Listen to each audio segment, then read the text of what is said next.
السلام علیکم ورحمۃ اللہ وبرکاتہ۔ میرے پیارے آقا علیہ الصلوۃ والتسلیم کے پیارے دیوانوں، خاتون جنت حضرت فاطمۃ الزہرا رضی اللہ تعالی عنہا کی کنیزوں، فرعون نے ساتھ ہی اپنی رائے بھی ظاہر کر دی کہ میرا تو یہ خیال ہے کہ موسیٰ علیہ السلام کی بات میں سچائی نام کی کوئی چیز نہیں ہے۔ خیال رہے زن کے معنی گمان غالب بھی لیا جا سکتا ہے اور بمعنی یقین بھی، یعنی فرعون نے کہا کہ میرا خیال ہے موسیٰ علیہ السلام سچے نہیں، یا اس کا مطلب ہوگا میرا یقین ہے کہ موسیٰ علیہ السلام تو سچے نہیں ہیں۔ فرعون کا مکر و فریب اس کی تباہی کا سبب بنا، یعنی اس کی مکاری، عیاری، ہیلا سازی اور دانستہ انکار حق کے باعث اس کے برے اعمال اسے حسین اور خوشنما نظر آنے لگے۔ وہ انہی کے پیچھے پڑا رہا اور جو ہیلا سازیاں اس نے حضرت موسیٰ علیہ السلام کے خلاف کی تھی، وہ سب خود اس کی قیاس اور بربادی کا سبب بن گئی۔ اور وہ کہنے لگا، وہ جو ایمان لایا، اے میری قوم، میرے پیچھے چلو، میں دکھاؤں گا تمہیں ہدایت کی راہ، یعنی بھلائی اور نجات کا راستہ وہ نہیں جس پر فرعون تمہیں چلانا چاہتا ہے، بلکہ آؤ میں تمہیں رشد و ہدایت کا راستہ دکھاتا ہوں جس پر چل کر تم اپنی منزل تک پہنچ سکتے ہو۔ اے میری قوم، یہ دنیاوی زندگی تو چند روزہ لطف اندوزی ہے اور آخرت ہی ہمیشہ ٹھہرنے کی جگہ ہے۔ جو برے کام کرتا ہے اسے سزا دی جائے گی، اسی قدر جو نیک کام کرتا ہے، خواہ مرد ہو یا عورت، بشرطے کہ وہ ایماندار ہو، تو وہ داخل ہوں گے جنت میں، رزق دیا جائے گا انہیں وہاں بے حساب۔ مرد مومن کا سلسلہ واز شروع ہے۔ اب اس نے مصلحت کے سارے حجاب تار تار کر دیے اور اس کے نتائج اور خطرات سے بے نیاز ہو کر اعلان حق کر دیا اور کہا، اے میری قوم، ابھی عجیب حال ہے کہ میں تمہیں دعوت حق دیتا ہوں نجات کی طرف، اور تم بلاتے ہو مجھے آگ کی طرف۔ تم مجھے دعوت دیتے ہو کہ میں اللہ تعالیٰ کا انکار کر دوں اور میں شریک ٹھہراؤں اس کے ساتھ اس کو جس کا مجھے علم تک نہیں، اور میرا حال یہ ہے کہ جس کی بندگی کی طرف تم مجھے بلاتے ہو اسے کوئی حق نہیں پہنچتا کہ اسے پکارا جائے اس دنیا میں اور آخرت میں، اور یقیناً ہم سب کو لوٹنا ہے اللہ تعالیٰ کی طرف، اور یقیناً حد سے گزرنے والے جہنمی ہیں۔ بس اے میرے ہم وطن، ان قریب تم یاد کرو گے جو میں آج تمہیں کہہ رہا ہوں، اور میں اپنا سارا کام اللہ تعالیٰ کے سپرد کر دیتا ہوں۔ بے شک اللہ تعالیٰ دیکھنے والا ہے اپنے بندوں کو۔ اس مرد مومن نے کہا، یعنی میرے ساتھ بھی تم لوگوں کا رویہ عجیب و غریب ہے۔ میں تمہیں نجات کی طرف بلاتا ہوں اور تم مجھے آگ میں کودنے کی دعوت دیتے ہو۔ میں تمہیں اس خدائے واحد کی بندگی کی تلقین کرتا ہوں جو سب سے زبردست بھی ہے اور اس کے باوجود بڑا بخشنے والا ہے۔ عمر بھر خطائیں کر کے بھی اگر اس کے در کرم پر کوئی آ جائے تو وہ معاف کر دیتا ہے، اور تم مجھے کہتے ہو کہ میں اللہ تعالیٰ کا انکار کر دوں اور اس کے ساتھ ایسے شریک بناؤں جو بالکل بے بس اور بے اختیار ہیں اور جن کی خدائی کا مجھے کوئی علم نہیں۔ میں تو تمہاری خیر خواہی میں سرگرم ہوں اور تم ہو کہ اپنے ساتھ مجھ غریب کو بھی ڈبا دینا چاہتے ہو۔ تم میرے عجیب دوست ہو، مجھے تمہاری ایسی دوستی کی کوئی ضرورت نہیں ہے۔ مہربانی فرما کر مجھے اس قسم کی نصیحتیں نہ کیا کرو۔ اور اس نے کہا، جن معبودان باطلہ کی عبادت اور بندگی کی تم مجھے نصیحت کر رہے ہو، یہ تو ایسے ہے انہیں یہ حق ہی نہیں پہنچتا کہ دنیا میں یا آخرت میں انہیں خدا تسلیم کیا جائے، اور نہ انہوں نے خود کبھی اپنی خدائی کا دعویٰ کیا ہے، اور اس کا یہ مطلب بھی بیان کیا گیا کہ وہ اتنے بے بس اور بے اختیار ہیں کہ نہ دنیا میں ان کو پکارنے کا کوئی فائدہ ہے اور نہ قیامت کے دن کسی کی فریاد وہ سنیں گے۔ فرعون جو اپنے آپ کو رب تعالیٰ کہلواتا تھا، اس کے روبرو اور بھرے دربار میں اتنی حق گوئی ایک مرد مومن ہی کو زیبا ہے۔ لیکن جب سامعین کو اس نے متاثر ہوتا نہ دیکھا تو اس نے صاف کہا، آج جو تم میری بات نہیں مان رہے ہو، میری تلخ نوائی تمہیں گرا گزر رہی ہے۔ ان قریب وہ وقت آئے گا جب عذاب الہی تم پر نازل ہوگا، اس وقت تم میری ان باتوں کو یاد کرو گے۔ بس بچا لیا اسے اللہ تعالیٰ نے ان اذیتوں سے جن کے پہنچانے کا ہیلا کیا، اور ہر طرف سے گھیر لیا فرعونیوں کو سخت عذاب سے دوزخ کی آگ پر پیش کیا جاتا ہے انہیں اس پر صبح و شام جس روز قیامت قائم ہوگی حکم ہوگا داخل کر دو فرعونیوں کو سخت تر عذاب میں۔ چنانچہ فرعونیوں نے اس مرد حق کو قتل کرنے کی سازشیں کی لیکن وہ سب ناکام رہے۔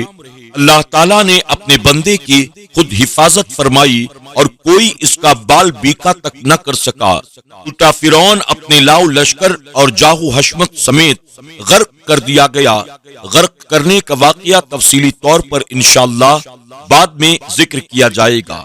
فرعون اور اس کا ٹھانٹے مارتا ہوا لشکر سمندر میں غرق ہو گیا اور موسیٰ علیہ السلام اپنی قوم کو لے کر سلامتی کے ساتھ کنارے پر پہنچ گئے۔ دنیا ہی میں حق کا بول بالا اور باطل کا منہ کالا ہو گیا۔ یاد رہے کہ ان کا قصہ یہیں ختم نہیں ہوا بلکہ فرعون اور اس کے پرستاروں کو ہر صبح و شام دوزخ کی آگ پر پیش کیا جاتا ہے اور انہیں بتایا جاتا ہے کہ جب عالم برزخ کی میعاد ختم ہو جائے گی تو قیامت قائم ہوگی۔ اس کے بعد انہیں اسی بھڑکتی ہوئی آگ میں ہمیشہ کے لیے جھونک دیا جائے گا۔ اس آیت سے علماء اہل سنت نے عذاب قبر کا اس بات کیا ہے۔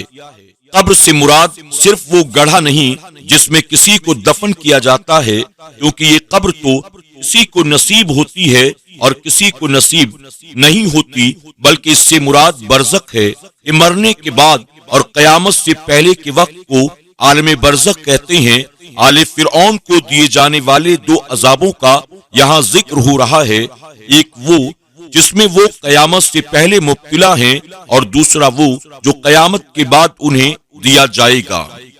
فرعون اور اس کی قوم قحط سالی میں مبتلا، اور بے شک ہم نے فرعون والوں کو برسوں کے قحط اور پھلوں کے گھٹانے سے پہلے پکڑا کہ کہیں وہ نصیحت مانے۔